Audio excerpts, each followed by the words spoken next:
محل کے باہر دو عجیب مخلوق پہرا دے رہی تھیں۔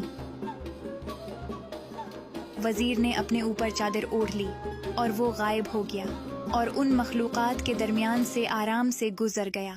لیکن جلد ہی محل میں شور ہوا کہ کوئی محل میں داخل ہوا ہے۔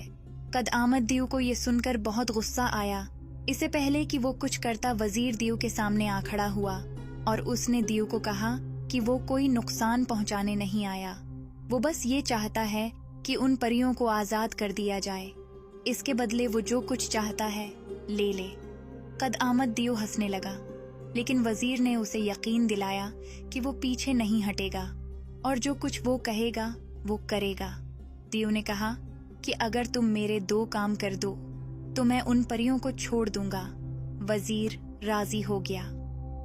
دیو نے اپنی انگلی میں سے ایک خوبصورت انگوٹھی اتاری اور دریا میں پھینک دی۔ مجھے کل صبح تک یہ انگوٹھی واپس چاہیے۔ وزیر پریشان ہوا کہ وہ اتنے بڑے دریا میں انگوٹھی کیسے ڈھونڈے گا، اور پھر اسے وہ مچھلیاں یاد آئیں۔ اسی دریا میں ہی وہ مچھلیاں رہا کرتی تھیں۔ اس نے ان مچھلیوں کو بلایا اور سارا ماجرا بیان کیا۔ مچھلیوں نے کہا، تم فکر مت کرو، ہم تمہیں صبح ہونے سے پہلے انگوٹھی لا دیں گے۔ اور ایسا ہی ہوا۔ مچھلیوں نے انگوٹھی لا کر وزیر کے حوالے کی۔ وزیر نے وہ انگوٹھی دیو کو پیش کی، لیکن جلد ہی دیو نے اپنی دوسری شرط بھی رکھ دی۔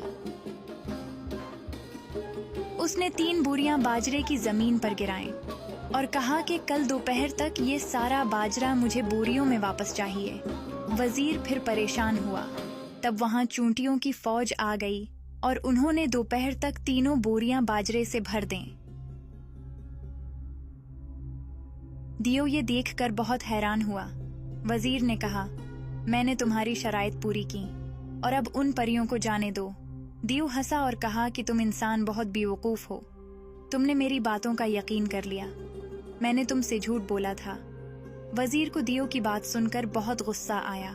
اس نے جلدی سے بونے کی دی ہوئی چادر تانی اور خنجر پکڑ کر دیو کی جانب بڑھا اور اس کے سینے میں گھونپ دیا۔ دیو بلند آواز میں چیخ مارتا ہوا زمین بوس ہو گیا۔ وزیر نے تہخانے میں جا کر پریوں کو آزاد کیا۔ پریاں اسے اٹھا کر واپس بادشاہ کے پاس لے آئیں۔ پریوں نے بادشاہ کا بہت شکریہ ادا کیا اور تحفتاً بالکل ویسا ہی درخت بادشاہ کے باغ میں بنا کے دیا جیسا کہ بادشاہ نے خواب میں دیکھا تھا۔ بادشاہ نے اپنے وعدے کے مطابق اپنی بہت سی جائیداد اپنے وزیر کے نام کر دی اور پریاں